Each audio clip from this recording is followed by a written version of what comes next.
Hello everyone, I'm John Chlebek and thank you for joining me today for some PlyTime, plywood training video for Etna Buildings.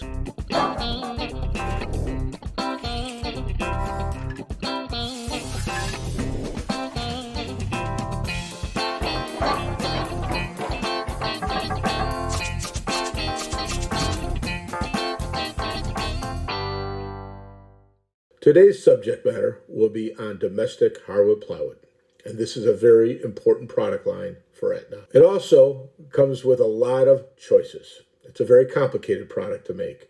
You have to decide what you want to put on the face and the back of the product and what you want for the core. There's many choices. And I often like to refer to it as baking a cake. And that's because everybody's got a favorite cake. Everybody wants to try something different once in a while. And like a cake, frosting is very important. The frosting on a hardwood plywood panel is the face and back hardwood veneer. What do you want to use? Maple, cherry, walnut, white oak, red oak, birch. Choices go on and on. Also important in a cake would be the insides.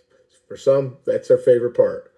Well, in hardwood plywood, there's at least 4 basic choices you can put in a core. Those are veneer core, MDF, particle board, and a combination core. A combination core is a veneer core center with an MDF on the face and back. We're going to concentrate on veneer core for the rest of this video. Veneer core can come from a variety of different wood species. The most popular is fir plywood.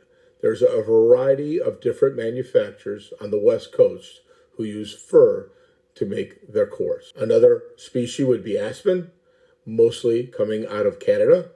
And the last is poplar. One of the main features or reasons to use veneer core is weight. Weight's very important to our customers, especially as the cost of freight continues to go up and up, and the cost of labor goes up. A heavy panel is really difficult for people to use when they're building their products.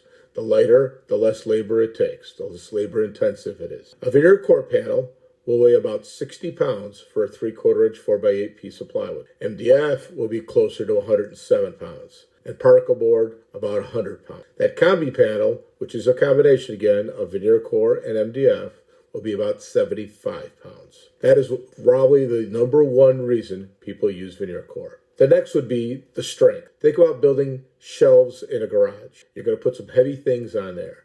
If you use MDF or particle board, that shelf will sag in the middle after a period of time. Veneer core will hold up much longer. Another good reason is screw holding power.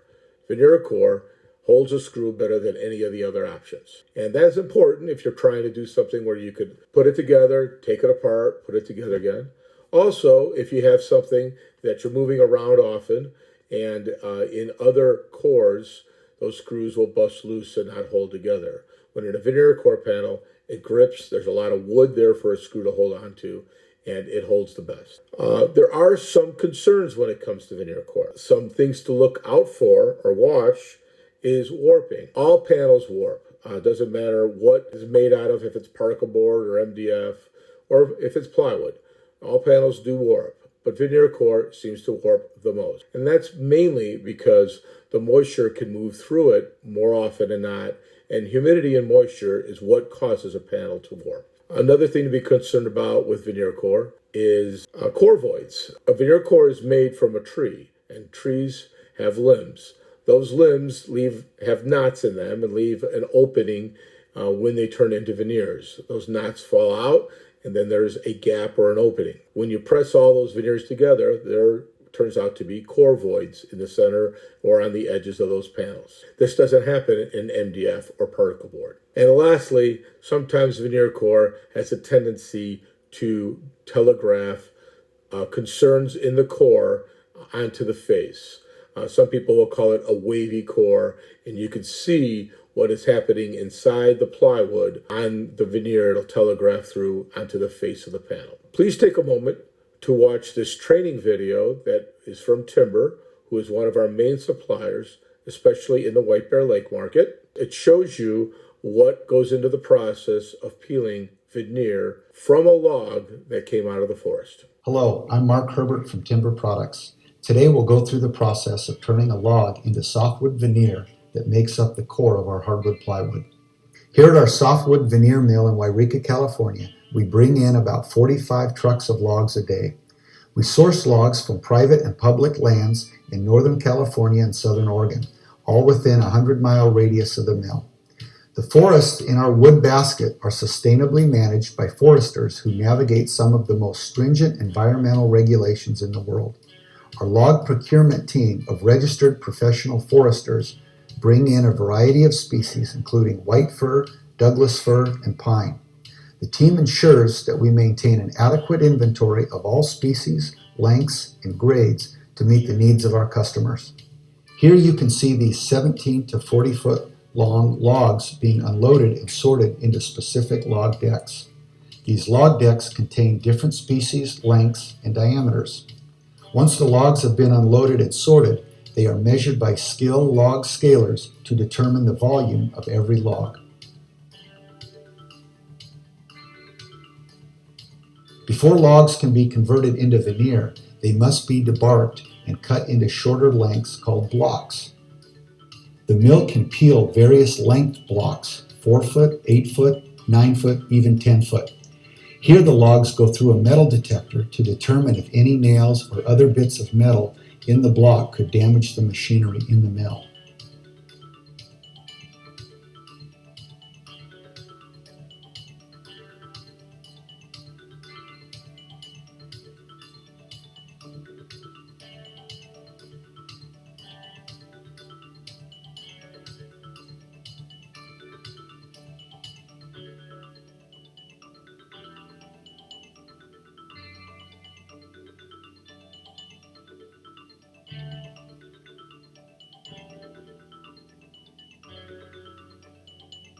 Once the logs are cut to length, they are placed into large steam vats.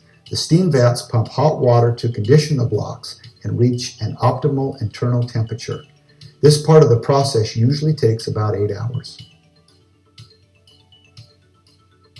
After the logs reach that optimal temperature, they are removed from the vats and loaded into the mill. Here you can see the logs loaded onto a chain to head into the mill.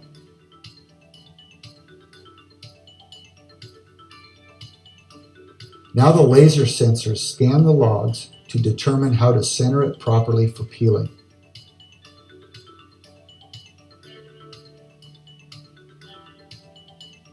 The log is then set into place and ready to be peeled at the lathe. As it begins to turn, the lathe knife moves in towards the center of the log and peels a long ribbon of veneer.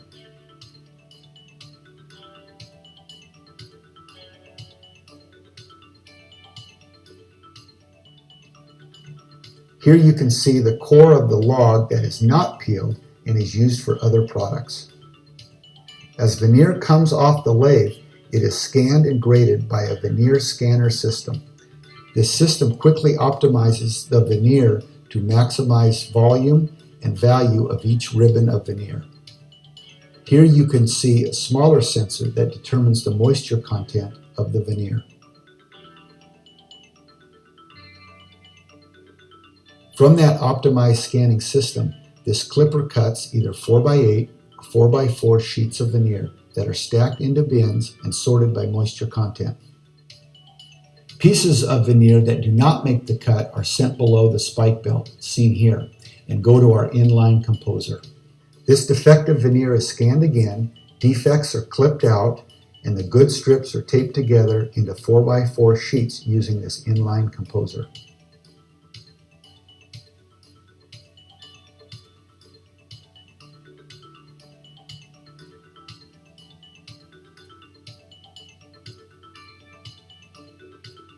Once a full sheet of veneer is taped together, it also goes into its own sorting bin.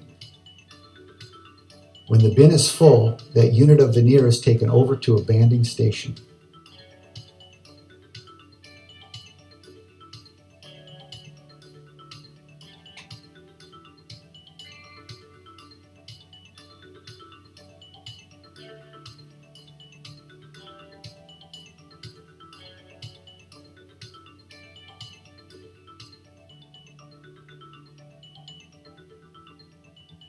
Here you can see the plastic bands wrapping the unit to prepare it for shipping.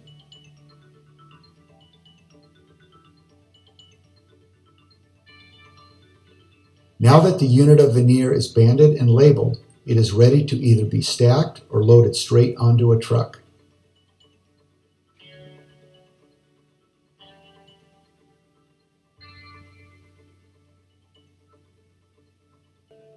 Thank you for joining me on the process of peeling our softwood veneer. In the next video, we'll meet up with this veneer in Medford, Oregon.